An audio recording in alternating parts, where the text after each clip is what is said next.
Good evening, everyone, and thank you for joining us for another episode of Advocacy. Tonight we have Bunny with me as my co-host. Hey, Bunny. We also have Jeff Baum and Samantha Deloso. So what we're going to do is jump right into the subject. Samantha and Jeff, can you tell us a little bit about yourselves? Yeah, I'll let you talk. Okay, let me talk. Okay.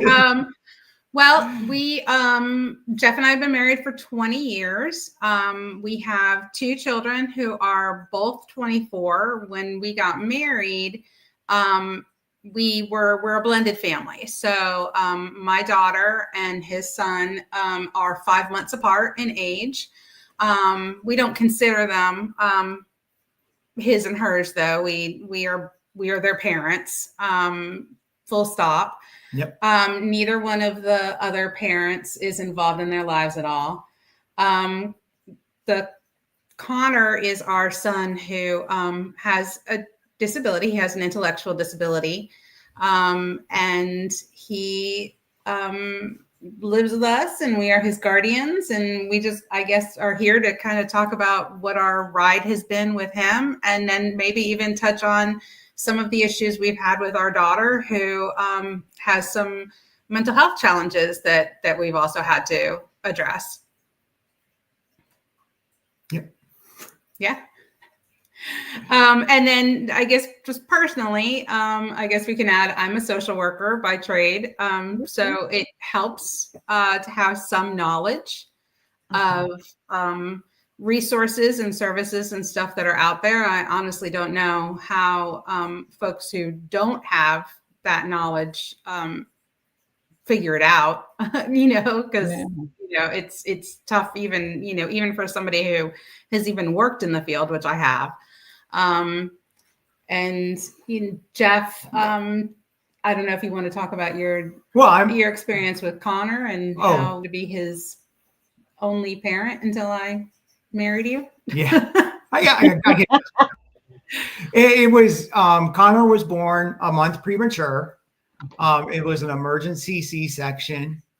And then he spent about a month in the NICU. NICU, yes. And was under an oxygen bubble because there are still things, his lungs still needed to develop a little bit more. But they noticed, even when he was in vitro, that there was something abnormal. They were doing measurements and it just didn't look right. So eventually, when he left the NICU, he came home. He was still really tiny. Kind of looked like an old man, just the way he looked. And the doctor, there was one point I had to take him back to the hospital for failure to thrive, because he just wasn't gaining any weight. And through those first 4 months, we had setting up therapies for him, and then had the machines that came home with him. And then we were seeing his pediatrician just to keep tabs on him. And they were constantly saying, we had to wake him up at every 3 hours to feed him, even if he wasn't ready to be fed, or if he was sleeping, you had to make sure that he got fed. And that was just to push it. And eventually that became an issue between, his biological mother and myself. And I kicked her out when he was about 4 months old. And I took care of him, until I met Samantha. I did have the help of my parents, because I ended up moving in with them for a while.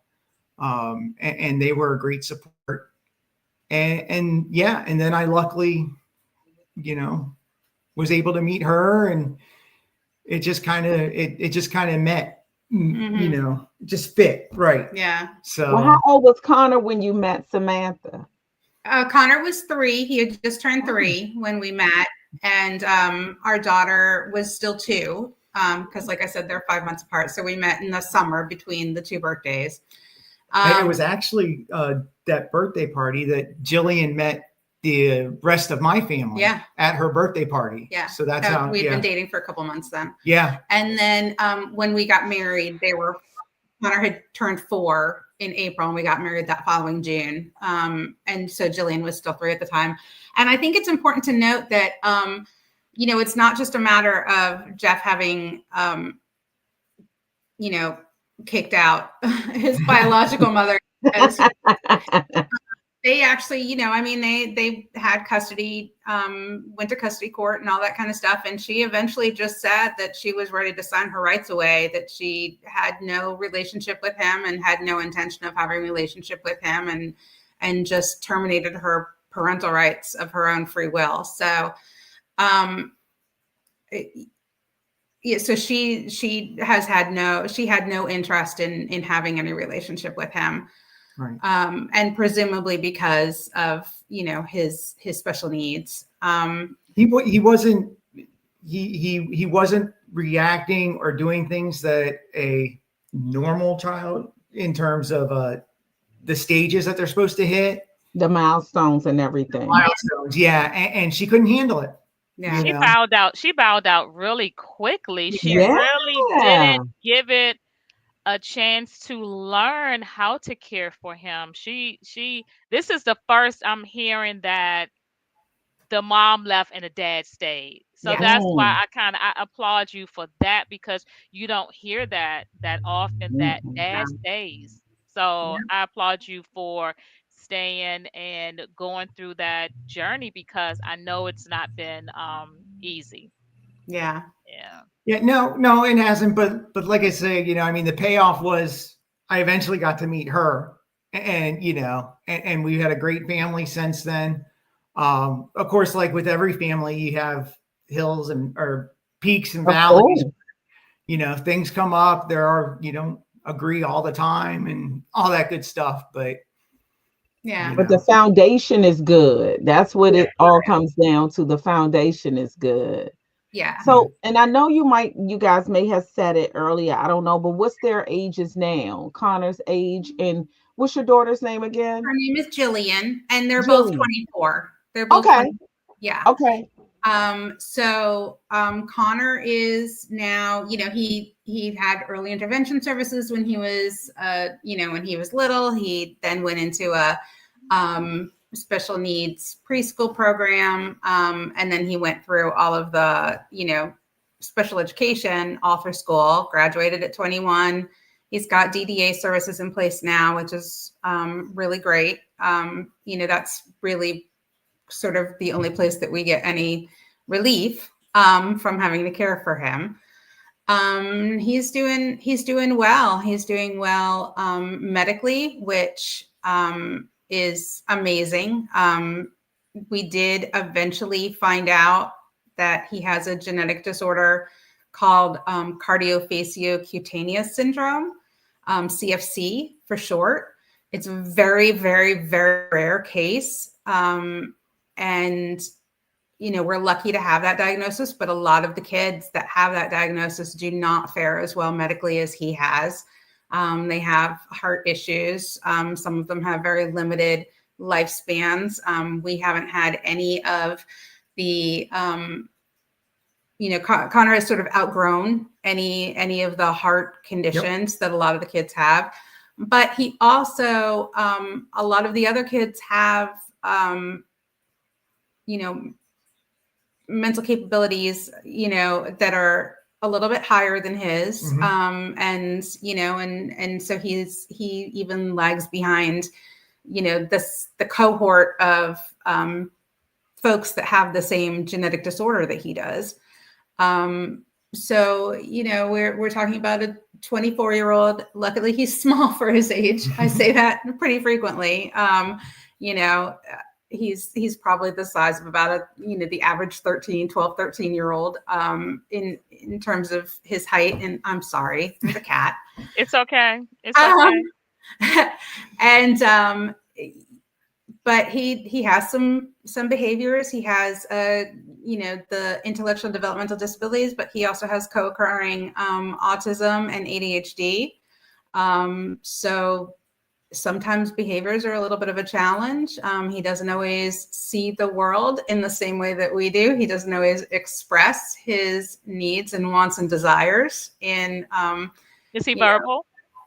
He is. He is limited. Yeah. We understand him. Okay. And he can express his needs verbally pretty well to us. He has a relatively large vocabulary. He just is not easily understood by anyone who's with him. And then sometimes, honestly, I think that his brain maybe works a little bit faster than what his mouth can. So we don't always get the, if you ask him questions, sometimes it's just easier for him to say, I don't know, than to actually think about how he's going to respond and give you a response to something. And but other than that, I mean, everybody who meets him loves him. He's constantly smiling. He's very friendly. He is a fantastic caretaker for our cats that we've had a visit from. He loves animals, babies. He loves to take care of plants. He loves to help out around the house. He's funny as all get out. Some of the things that come out of his mouth, like you don't even think that he's paying attention, and he'll just, he'll say something, and every once in a while, Jeff and I will just look at each other and say, how would he know that was funny? Like, you don't expect him to know that, and really almost sometimes pretty complex jokes. And we're like, where did that come from? Right. But it's been a long haul, and there's been a lot of parent advocacy on our part, to make sure that he has all of the things that he needs in school, in life now. We recently went through a change in day program because the day program that we had just really wasn't suiting him well. We tried it out. We tried it for a year. We really tried to make it work, but it just wasn't the right fit for him. Well, we've really lucked out, especially in his teachers that we've had. Mm-hmm.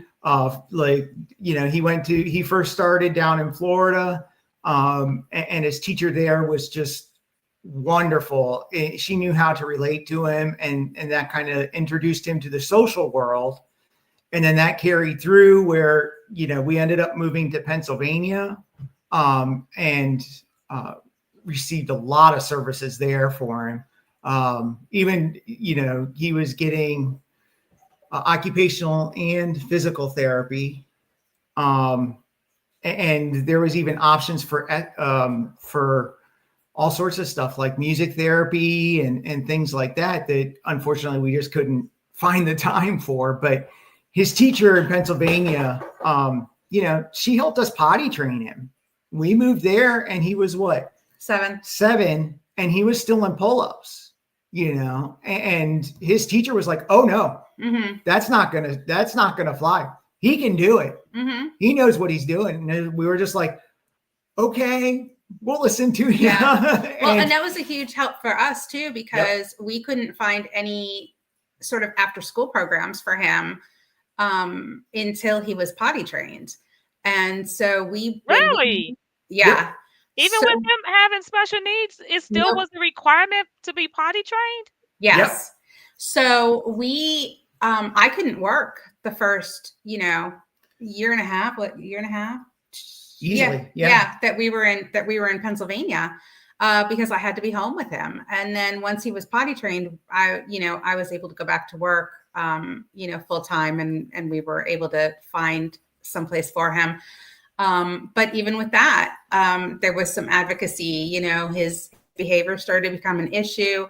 They started to say that they didn't know if they could continue to keep him at the after school program. And we ended up we also got wraparound services when we were in Pennsylvania, which was very nice. Wraparound behavioral services. And we started having the behavioral aide that had been coming to the house go to the daycare with him. I was about to ask, can you explain what wraparound services are for our listeners? So they're pretty common with kids who have mental health issues, and they're generally paid for through Medicaid. Some of the other insurances will pay for them too, but usually there's a team of professionals when there's behavioral health, mental health issues that will come in.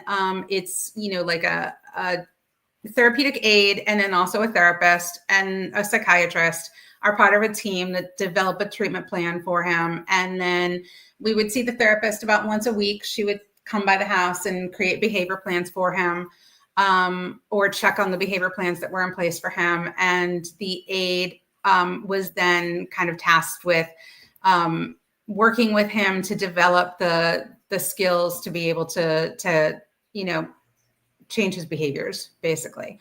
It was basic behavior therapy. And did it help? To a certain degree, maybe. It helped us in that it kept him in daycare. But I think to a certain degree it did. They really focused a lot on redirection, and also were probably the first ones who really focused on getting him to try to use his words and verbalize when something was upsetting him rather than acting out. So I think that was helpful. Yeah, he was doing the other, I don't know if you mentioned it, but he does do self-injurious behavior. Mm-hmm.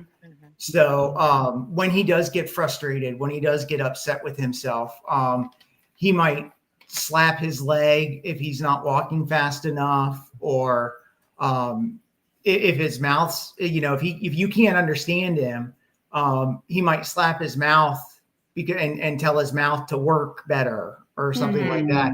And if it's really extreme, he'll actually bite his arm.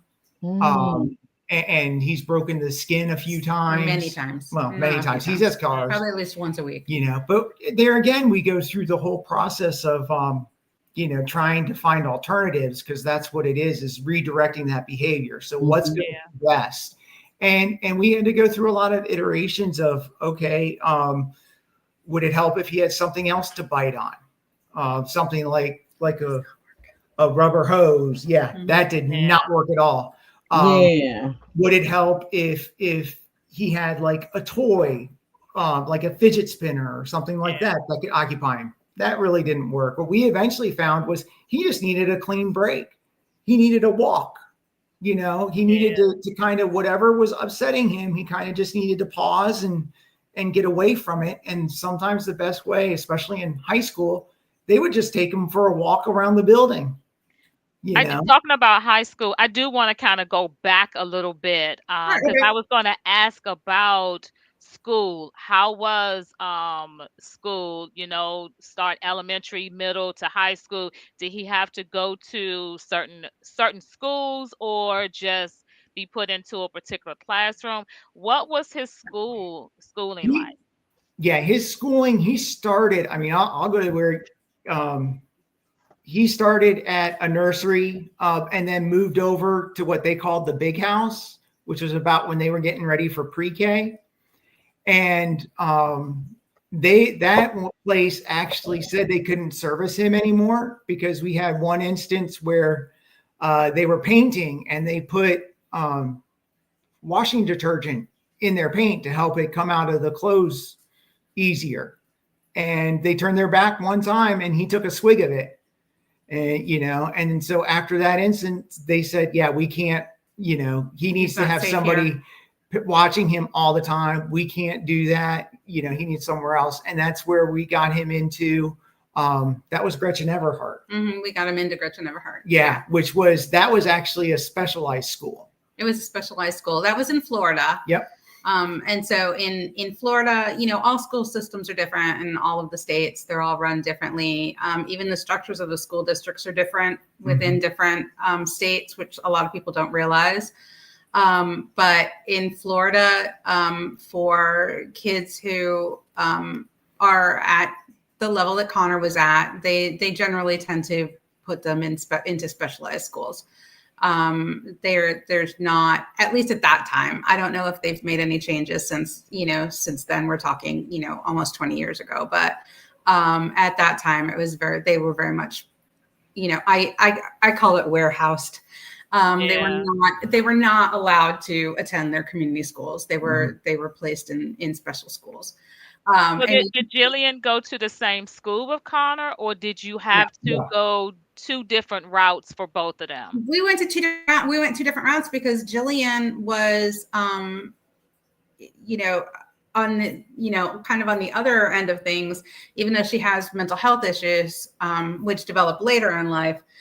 She was always very bright. She was always top of her class. She's got a little bit of the ADHD, which caused her some problems and a lot of attitude. A lot of her, she shared with her dad, which caused her some attitude.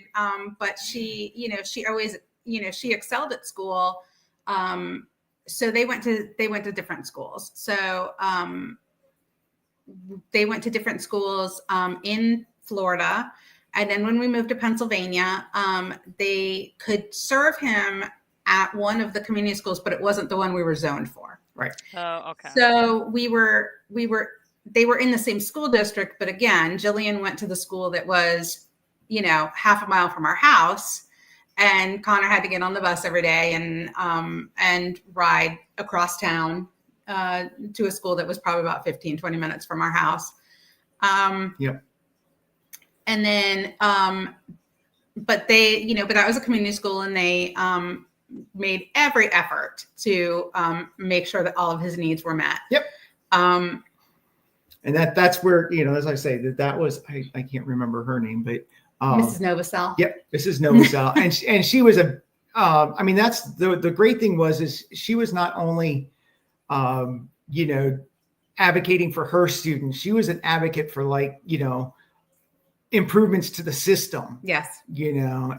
So it was nice having a teacher that could kind of relate, to where understanding of the struggles that the parents were having in terms of getting services or having their kids' needs met. When we moved to Pennsylvania, Connor had chipped his tooth, and one of the things we were trying to do that was down in Florida. He chipped his tooth, and it took about 6 months, maybe even longer, to get him a dental appointment because they would have to sedate him to fix it.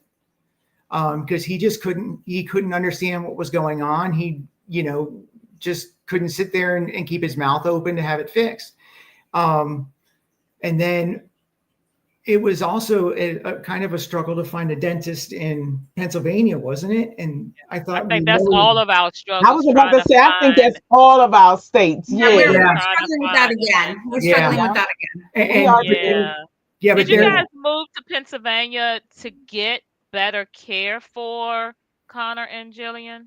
No, we lucked out. Yeah, we did luck out. Jeff got offered a job. Okay. He was finishing up with school. I had finished up with my master's degree a few years earlier. He was finishing up with school, and he got hired on to a firm in Pennsylvania. So we lived there outside of Pittsburgh for about 5 years. And the structure there of the services is that they don't consider the parents, if a child has a disability, they don't consider the parents' income at all in consideration for if the child qualifies for Medicaid. That makes sense. It makes sense because how far can your income stretch with the needs of these individuals? And I think it's so sad that a lot of parents have to go from state to state to find better care for their special needs, because it's almost like you are tasked between them and the rest of your family. Absolutely. And all the services are expensive. The clothing, the equipment, everything is expensive. And I just don't understand why, regardless of income level, parents aren't giving some sort of resources and help. It's crazy. Yeah. And we were actually looking to possibly move out of state in Maryland, because all of my extended family lives in Kentucky. But there again, there was no way we could go to Kentucky because the services that Connor would be eligible for, there's waiting lists. There's waiting list upon waiting list upon waiting list. And then we were looking at the surrounding states because don't come to Maryland. it would be nice to be around family, you know. And it was like, well, what's Indiana? What's Illinois? And that's one of the things you have to consider, Right. you know, when you have a special needs child is, you know, there are certain states that you can't go to just because there's no point. You can't, you won't be able to function because you need, you know, to make sure that he has a day program, and there might not even have a day program established anywhere in the state. And it's like, you know, so you're kind of, you have to be very between a rock and a hard place for real. Because Yes. and I will say, most people say that Maryland and DC and Virginia are some of the best ones. You'd be surprised, Bunny. I know you said don't come to Maryland, Yeah, because but it you seems would like be. it's a waiting list for everything Yeah, here as it well. So is. it must not be, the waiting list must not be as long as some of the other places Well, then. I think the services that they offer is more than what some other states even offer. Got you. So I Okay. think, of course, the waiting list, I think it's waiting list for the most part everywhere because the need is becoming so great. But I Yeah. just think in other states, they don't even offer a lot. right. So you That's Wow. true. don't have, yeah. And then in some states, whereas like Pennsylvania, they, you know, so he had planned Medicaid services, which is different than the waiver services. So he was able to get, you know, his behavioral health, mental health services. He was able to get a specialized, they had a specialized summer program for kids with behavioral health services or with behavioral health needs, which he had because of the autism diagnosis. So he was actually qualifying for those services because of his autism diagnosis, his behavioral health diagnosis, as opposed to his IDD. And then in both Pennsylvania and Maryland, the one good thing about Maryland is that they do hold slots in the waiver for kids that are graduating from a Maryland public school. Mhm. So that's how he got his DDA services when he graduated from Maryland. We moved to Maryland. He no longer qualified for the Medicaid services. He was back just on our regular medical plan for all of his medical needs. And so we had no waiver services. He was on the wait list for the DDA services. He was on the wait list for the autism waiver services. He was on, you know, all of these wait lists for services for funding. We didn't qualify for anything because once we moved to Maryland, they considered our income too high, which it was like, but do you know how much it costs to live here? Right. Exactly. I understand, like, I understand on paper, it looks like we make a pretty good income. And probably if we lived in another state, we'd be living pretty well. But we're living paycheck to paycheck, just like everybody else, because our rent when we moved to Maryland was double what we were paying in Pennsylvania. Yep. Yeah. So, so we had to wait for him to have any sort of services, disability services, until he graduated at 21. So he was never on the autism waiver. He's No. never been. Wow. No. So, so then when he graduated, he got the waiver services. We were living in Montgomery County at that point. And, you know, and he had good services because it's a large county with a lot of service providers with, you know, a lot of money. So usually more money for, you know, in different counties equates to more funding for different service providers. And we did really well there for probably about a year and a half or so. And then we moved to Frederick County and we had to change service providers and find service providers that would serve him in Frederick County. And that was a little bit of a struggle just because they don't have the same kind of resources. And that's and to me, it's not that far. Montgomery County and Frederick is not that far. It's not like you go on to another state. Yeah. That's just really crazy. But I do have a question with regards to the relationship of Connor and Jillian. What is their relationship like growing up? Was it trial and error, trying to get used to how to get them together? What was their relationship like growing up? Their relationship, you want to say it was kind of like a typical brother and sister, but it wasn't. I mean, Jillian would try to engage with Connor. She would try, especially at a young age, she'd be like, Connor, let's go do this. Connor, let's, and she had to learn, that nope, he didn't want to do it. He didn't even want to pay attention to her. He would just walk the other way. He wanted to do his own thing. So eventually it just turned into where I think it was, how do I want to say this?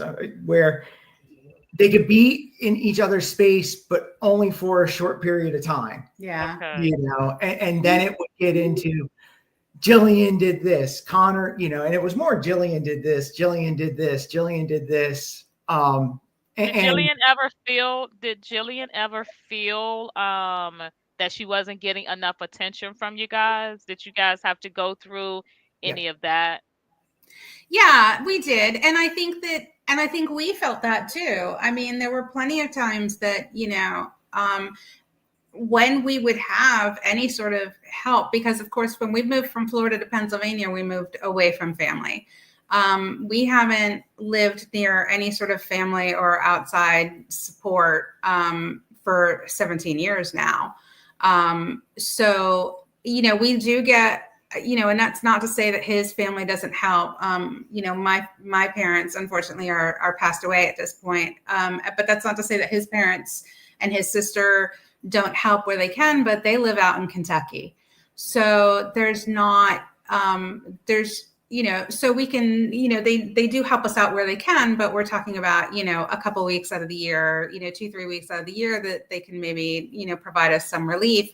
The rest of that time is on us. Yeah. Wow.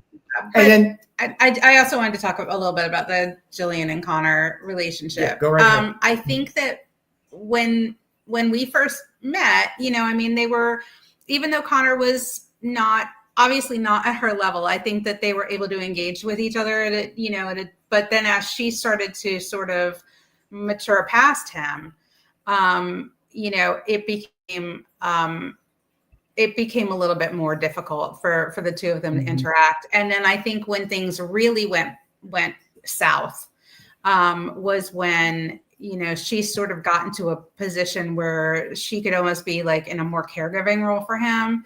And now he doesn't understand, like, well, this is my sister, like, she is supposed to be my equal, but you're leaving me with her and with her in charge. And, so there were actually quite a few times that, she was really the first person that he was ever very physically violent with. That was another, he does self-injurious behaviors.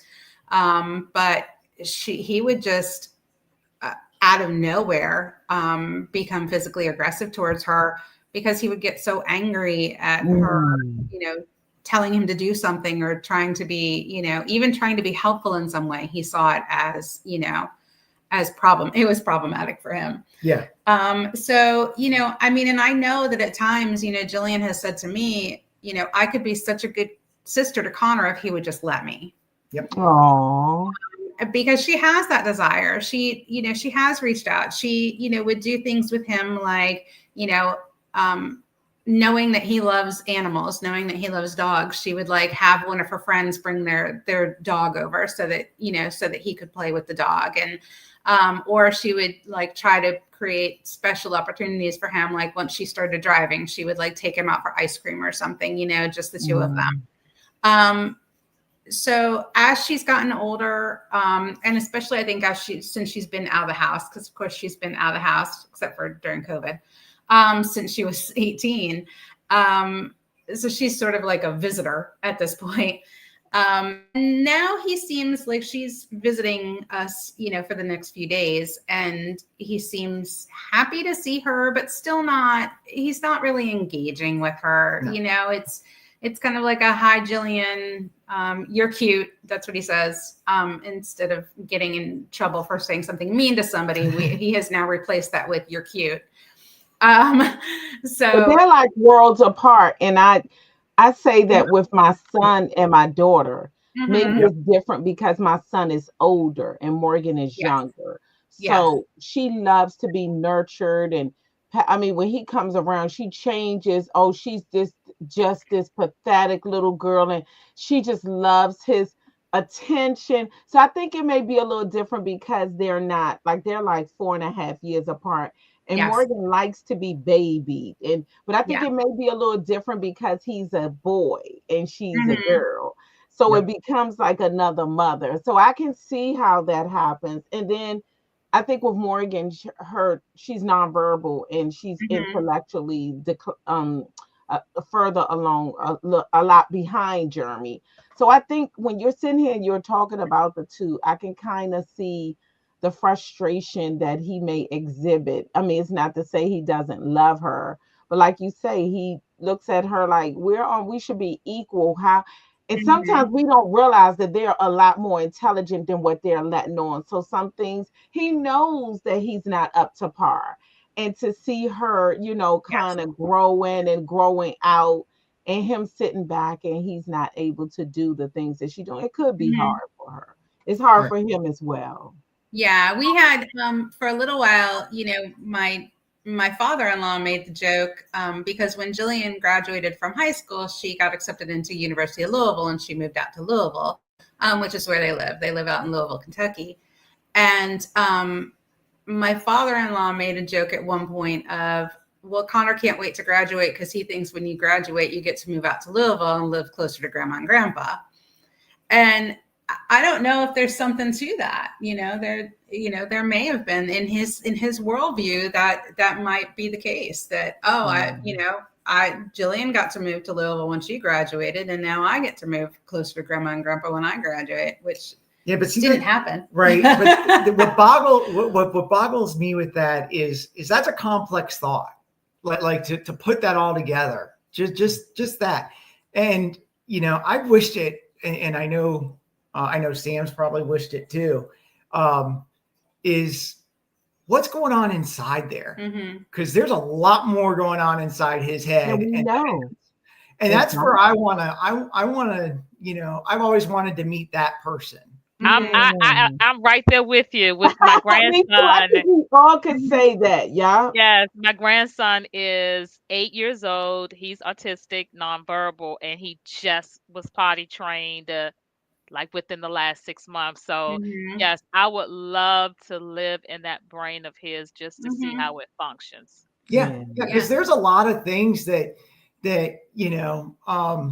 he'll either do on his own, especially like sometimes just navigating. He has an iPad and Hmm. just navigating that, YouTube to find or wherever he's looking to find what he's looking for. Yeah. I don't know how he does that. I Yeah. really don't, but he's figured it out somehow. Yeah, like how does he find all his favorite, cartoons and Yep. shows and stuff on YouTube or wherever he's looking for it when he can't spell. The iPad, the way he speaks, the iPad doesn't recognize the words that he's saying. How does he find these things? And yet he does. How did he find? He loves elevators, and we're able to find videos of elevators on YouTube. They are so smart. They are so are. smart. They are. And that's where, it's internal is like, that's where he figured it out. And it's like, okay, I want to know how you did that. I want to hear what are you thinking inside your brain? And he makes so many adaptations for himself that just astound us both every day. Like, how in the world did he figure out how to do that? And to the point that, there are times when, I can't think of one right now, but there are times when something has happened in the house and we ask each other, like, did you do this? No. Did you do this? No. And he's the only other person in the house. So it has to be. How did he do that? How did he figure that out? He was, when we first got the kittens, he wanted to have them come up to his room. So it was one morning, he came downstairs by himself, was it their treats? It was their treats. It was their treats.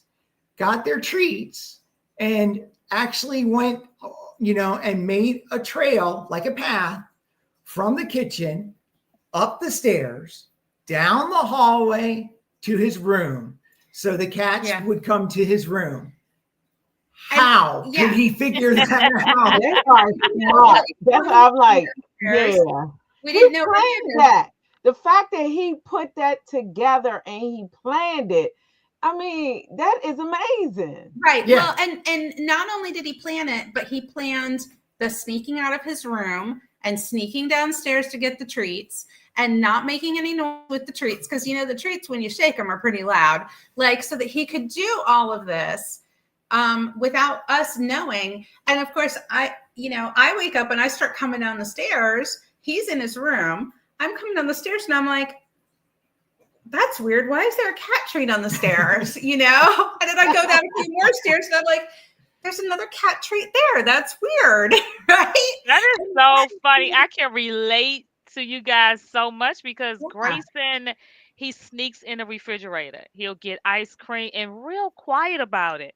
Mm-hmm. I'm in my office and he'll sneak in there, or he'll go get some chips, but he'll go in a spot where he can't be heard to open up the chips, put them in a bowl, put the chips back in the pantry, go to the table and quiet. The whole time it's just quiet out there. So that's why I'm like, okay, it's a little too quiet out there. What is he doing?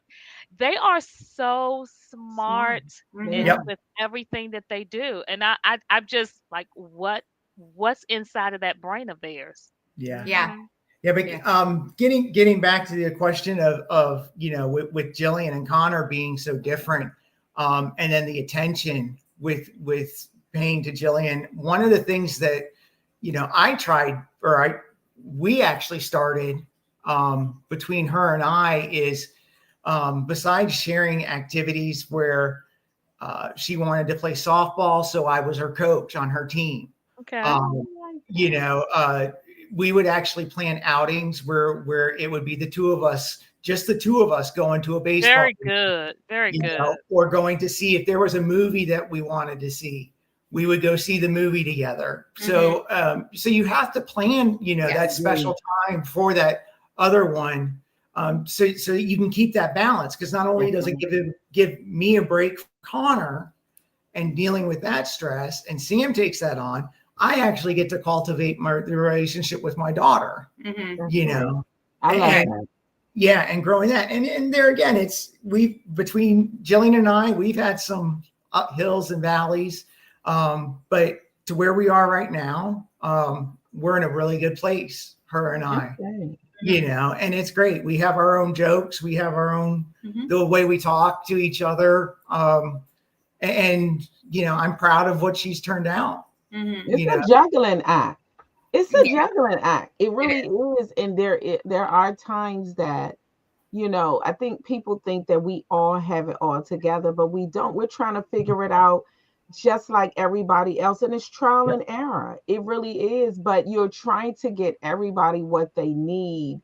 But sometimes you don't always have what you need. And it's like, I'm working off of a half glass, and I'm giving the full glass to someone else. So I think just like with anybody else, it's a juggling act. But I think it's just the difference is when you don't really know and understand the full person, and you're still trying to get to know that person. It's like it's more trial, it's more error. So I think, from what I'm hearing, you guys are just like any other family. You're just trying to make it. One question I did want to ask about the cats.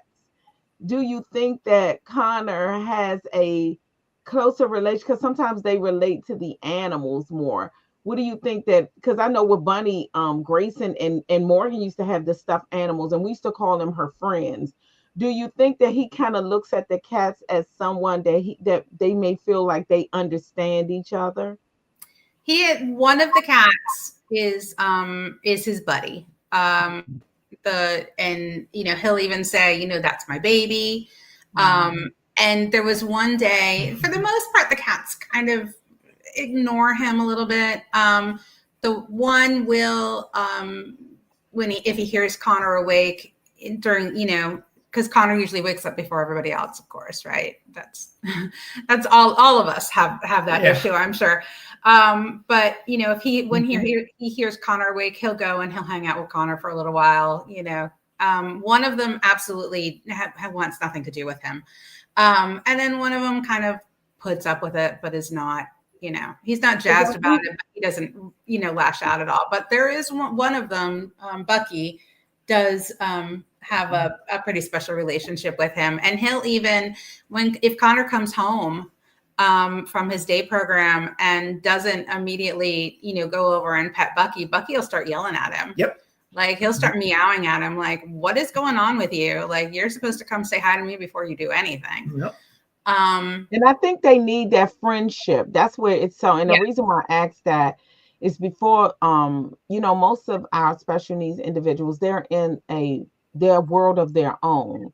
And a lot of the times that's one thing that I feel like that they don't have is that friendship, And so I think that they find things, whether it's their little stuffed animals or what have you, they do have, they desire those friendships and those, those bonds. And I think that sometimes they're searching around to find them where they can, but that just shows that social part is so important. We just kind of minimize that so much, but most of our special needs community, they do lack that friendship or that bond that they have, like our neurotypical kids have. They are not accepted a lot of places. They feel like they're on the outside. So I think a lot of the times they look for it in other things. Right. Well, I remember when he was involved in high school, he was involved with the Best Buddies program. And he was invited over to his best buddy's house for the day, or for a couple hours anyway. And I was in tears pulling away because he was 14 years old and had never gone to play at a friend's house. See, they're lacking that. Even the sleepovers. When you think about that with my son Jeremy, he had the sleepovers, he had the friends, he had the birthday party invitations. These are the things that a lot of these individuals, they're not getting those things. And that's hard. That's a big part of sometimes they're acting out. And I know my daughter, she wants attention all the time. It can be overwhelming for us because as parents, you become not just their parents, but you become their friends because you're the friends that they don't have. Yes. Right. Yes. I mean, that's, from day one, it's been Connor and I, so he is my shadow. Yeah. So he constantly wants to know where I'm going. What am I doing? Why are you going there? And if I'm outside, working on the yard, he'll sit and watch me from the glass window, or he'll go outside and try to help, or he'll come outside and help. And sometimes I'll let him come out just so he can get outside. Especially if it's something that I can kind of still pay attention to him and still, continue to do. We see how that breaks sometimes. And I looked at Jeremy, my son, and I think when I had Morgan was because Jeremy thought of me as his best friend. He wanted me to play Connect Four with him all the time. He wanted me to do everything. And that's when I was like, oh, I have to have another child because God knows. And we were snowed in. And I was like, oh no, I'm not playing this. But I look back at that and I see that like when we're snowed in, I'm Morgan's everything. Just like you say, Jeff, I'm her playmate. She wants me to play with her all the time. And you know how as parents, and I'm going to be honest, sometimes I just want to sit on the couch with the remote and I don't feel like playing. Yes. Yeah, but you become their everything. And I guess people don't really think about how that can be overwhelming for you as a parent, the fact that they look at you as everything, And when they have those friends and they be like, oh, Mom, I'll be back. I'm going to my friend. And Jeremy does that. And now I'm like, gosh, I wish you had more time for your mommy. But I like, what is it? Absence makes the heart grow fonder. But these individuals, they don't have friends. They don't. And that's a big part of, what's being missing out of that whole, your special needs individuals. It can be really hard. Yeah. Talking about friends, Paula, you talk about them having friends. So Jeff and Sam, what do you guys do together for fun Do you get to go out? You got date nights? How do you guys We enjoy each do. other? We do. We have, especially now that he gets some personal support hours. It was a much harder before we had the personal support hours. But now we do. He goes out on Saturday afternoon. Connor goes out on Saturday afternoons with a caregiver, and so Jeff and I will go see a movie in the middle of the afternoon. And then even before he had that. There were times when, we would each take a day off from work, like take a vacation day from work just so that we could spend time together, just the two of us.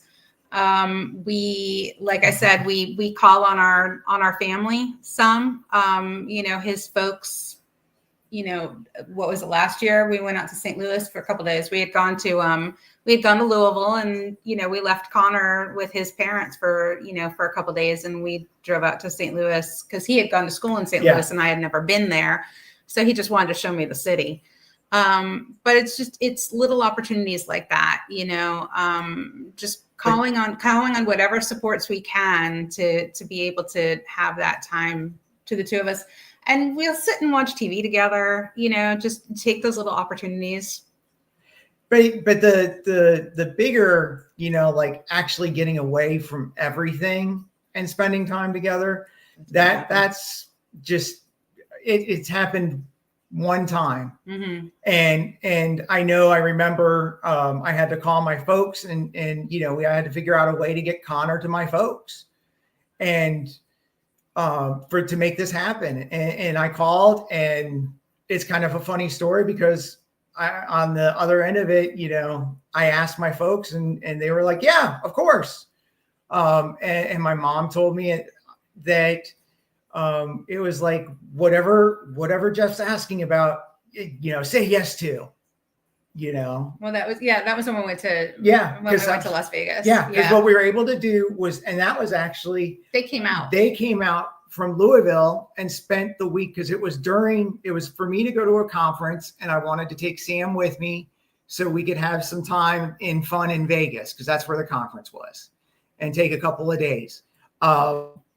And they came out, and it was during the school year. And so, they had to still get up and go to school and get on the buses. And, my folks came out and helped with that. And we're like, yeah, go. You guys need to spend that time. And I mean, we had a blast and it was great, but those big ones, that's where the difficulty lies. They're few and far between. We also had, I think about, we went to New York with some friends for a few days when our kids were 5. So we're talking about 19 years ago. And we had this very carefully orchestrated system of, okay, well, on this day, this person will pick up Connor from school. We had a little bit of, I think, babysitting, like we had a babysitter or something that helped out a little bit. His folks helped out. My folks helped out because they were both living at the time. Sarah helped out. My folks helped out with Jillian.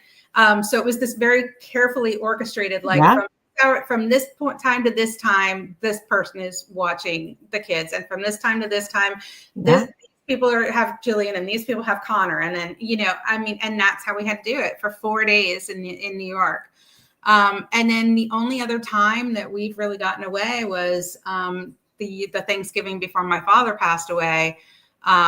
There again, we took Connor out to his folks, dropped him off in Louisville, flew from Louisville to Florida to spend a few days with my dad, and then flew back from Florida to Louisville, and then and then came back here with Connor. Right. And unfortunately, having help with extended family helping out like that,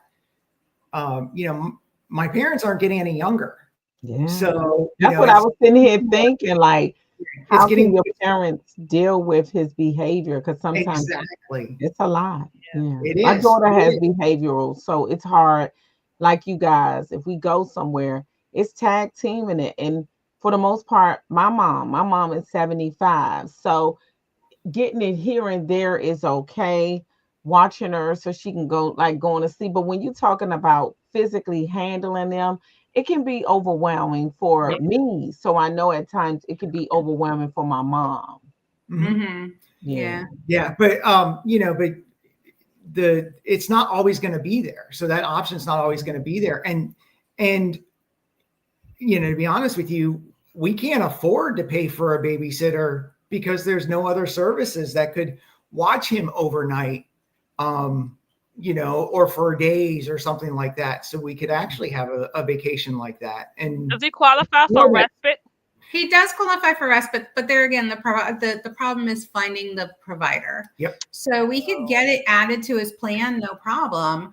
But we've had respite in the past, and we've used it very seldom because You they're gotta really have the people. It's a community, and I will say it definitely is a community. It's getting and trusting, because when you're not around family, but getting to meet people that you can trust, because as we know, sometimes you can meet people and people are the nicest people, but then it wouldn't be most people that say they want to harm your child, they don't wear a shirt that says that. So Right. you can't, especially when it comes to our special needs individuals. And me and my Morgan's godmother say this all the time. I don't let everybody keep her. Morgan has her behaviors. You don't know what people will do to her as a result of her behaviors. Right. So for me, you can't just leave them with anybody. You can't. Yeah, Yeah. and that, I mean, from day one, from when Connor started going to Gretchen, that's something that's always lurking in the back of your mind. Mhm. yeah. What happens when everyone's gone? Yeah. Yeah. That's So just, when I say this has been awesome. I know we don't have much time, but I feel like we have just scratched the surface, because I think just, and these are my closing remarks. I think Samantha and Jeff, you are dealing with what everyone else, I think so many parents that we talk to, these are real life issues that when you think about your special needs individuals, you're like, okay, what happens if something happens to me? What ugh, happens, like you're married. Can I get away sometime? Sometimes it's more work than what it's worth, then to just throw your hands up and say, let's just don't go anywhere, because you do need a break. But how do you get that break? You love your special needs individuals, and I think sometimes with that, you feel a little guilty because you do need a break from them. And that's just yeah, real. It really Yeah. is. But I just want to commend you guys, because you're doing it. All it is just one foot in front of the other, one day at a time. And I just commend you guys for, giving Connor and Julian the love and the support that they need.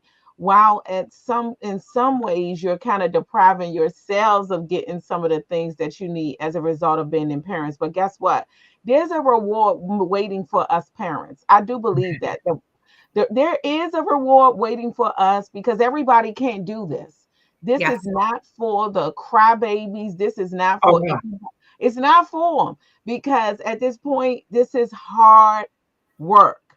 You Mm-hmm. love them, but it's hard work. And yep, I just commend you guys and tell you, because some of the things that you described, I'm dealing with Morgan. The non, at least he's a little verbal, but she's not verbal. But it's trying to figure out what's wrong. Why are you crying? Trying to, me and my husband putting our heads together. Then my son coming in. So again, these are people that my listeners. I just want you to really know, this is why we have advocacy, because these are real life issues that most people do not think about. When you see us come out and you see us, don't think that it's, oh, y'all just do such a great job. We come, I appreciate that, but it's hard work behind the yeah, scenes. It is hard work. So yeah, again, Samantha and Jeff, I appreciate you guys being on here. I appreciate you guys being so transparent. I pray blessings upon your household. I pray that Connor continues to get what he needs and Julian continues to get what she needs. But most importantly, I pray for you guys to get some of that time to yourself so you can get what you need. Thank you. thank you. Thank you for that. This has been absolutely amazing. Just from the beginning, just hearing the story. It's not too often you can find two people to blend families with some of the similar, issues, but you guys blended the families, you're working together, and that's what's most important, that you're working together. It's one team with, the different members of that team, but you're Mhm. working together. And I applaud the work that you're doing. I'm a caregiver to my autistic grandson, so I understand the journey, the struggles, the issues, the behavior, the nonverbal um, issues that we've got to deal with on, what does he need? Why is he doing this? And like Paula said, why is he crying? What does he need? So I definitely prayers to your family as well, that you guys can get some relief, get some sleep, because people don't understand. Sometimes we're sleep deprived, no Oh, matter yeah. Big time.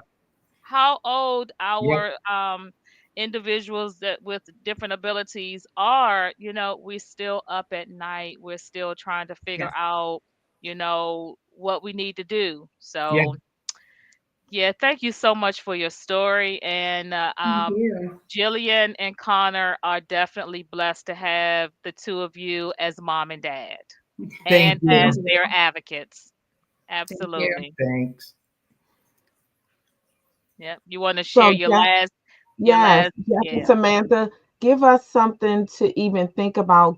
Close us out, and tell some other parents that's just starting off this journey how they can make it through this. Sure. What I would say is, number one, you are your child's best advocate. You know your child better than anybody else. And, as much as, you might be tired and you might, just there be days that you don't think you can take on anything else, be aware of, what the laws are, if you can. Be aware of what the schools are supposed to be providing. Be aware of, what the laws are in terms of, even services in your area, those kinds of things. And advocate for your child. We didn't really get into Jillian very much, but No. that's our story with her, is, really having to stay on top of the school, to provide her with the services that she needed to be successful in school. And the other thing that I will say is, just use your support systems as best as you can. And you know what, like you guys were saying, sometimes you're going to be tired. There are going to be days that you're tired. And there are going to be days that you feel like you cannot go on. I can't tell you how many times I've turned to Jeff and I've said, I don't know if I can live like this for the rest of my life. Yep. But you do what you have to for your child. I think I saw somebody, and I think it was on Facebook or Instagram or something, and it was a quote about, stop telling me how strong I am and give me the help I need. And that's, and I agree with that, maybe we are angels on this earth, but on the other hand, we're still human beings who need to sleep sometimes. That's right. And it's hard when you have somebody in your house that's waking up at 4 or 5 o'clock every single morning that can't be left to his own devices. That's right. And, I mean, I guess that's just what I have to say. Love your babies, but understand that we all get that it's hard. Yeah. Yeah. That I would agree 100%, and I've gone through those. There were a lot. I know there were a lot of days, especially when Connor was little, that it was tough for me. And the one thing I would think of is, I think of him and it'd be like, no, I got to do it. I got to get out of bed today. I got to, somebody's got to do it. That's real talk. That's real talk. That's real. And I will tell you that there's nothing better than, especially with Connor for me, was, when he was little, I'd open the door and there'd be a great big smile, and it's like, okay, that's right there is why you do it. So, and luckily I was able to find a great partner to do it with, you know. Yes, yes, It's yes. it's been very, you know, Well, you guys don't look like what eye-opening. you've been through. You guys look great. I just Yeah. want to tell you that you look great. Thank You do. you. You do. I So, really do. I'm not just saying that. I do. I do believe that you, just some of the things that you said, yeah, you look great. And just Mhm. like I say, keep up the good work. I mean, and again, guys, advocacy is here for that reason, to encourage, uplift, and empower our parents because, again, we are just like Jeff said, somebody got to do it. God gave these kids to Mhm. us. It was meant for us to do it. That's So mhm. right. let's get it done one step at a time. Let's listen. And my son was talking this week, and this is just my last little thing, but we were talking about encouraging people. We was talking about the Dallas Cowboy player that killed himself, and it just led me to just talk to my son, and I'm like, "Are you happy?" He was like, "I am." And we just started talking about what we are happy and thankful for. So Mhm. I just look at this and say, guys, sometimes things can look worse than what it is. Don't feel like you can't do this journey. Just deal with one day at a time, one day Yep. at a time. And like Yep. they say, more importantly, we're here to encourage. We're here to Yep. encourage. Morgan is 21, Connor and Julian is 24, Grayson is 9, right? 8. Buddy? He's 8. 8. So, Mhm. guys, don't think that we have it all together. We don't. But that's where we come as a community to come together and encourage one another. So That's I just right. say that to say, please, and my shirt is Be Bright, Be Bold Advocacy. Be bright and be bold, because guess what? That's what we have to do stepping into this world. We got to be bright and we got to be bold. Yes, Pat we do. somebody on the back, encourage somebody, be somebody that's going to uplift somebody today. And that's what my son said. He said, Mom, every day I look at this and I wonder, who can I uplift? Who can I encourage? I should never go through the day with the mindset that I'm going to tear somebody's day down. Guess what, guys? Oh, That's what we're here for. We got to encourage each other, even if it's not where you have a special needs individual, but I'm here to encourage you. I'm here to that's uplift you. right. So I just say that to say, guys, thank you so much again for coming on Advocacy, because this is the whole purpose of Advocacy: That's it. to educate, empower, and uplift our parents. And Okay? we will always advocate for our individuals with disabilities. We will Always. always Yep. advocate for them. Pride and all, bloodshot eyes and all, but we gonna do it. That's Yep. right. Yeah. Yep. You got it. Yeah, so guys, I thank you guys again for coming on. I pray that everyone has a great weekend. Great weekend. Thank Thank Everybody you. have a you. Thank you. Nice yes, meeting you guys. Nice yes, nice meeting meeting you. you. All All right. right. Bye bye. Bye. Bye.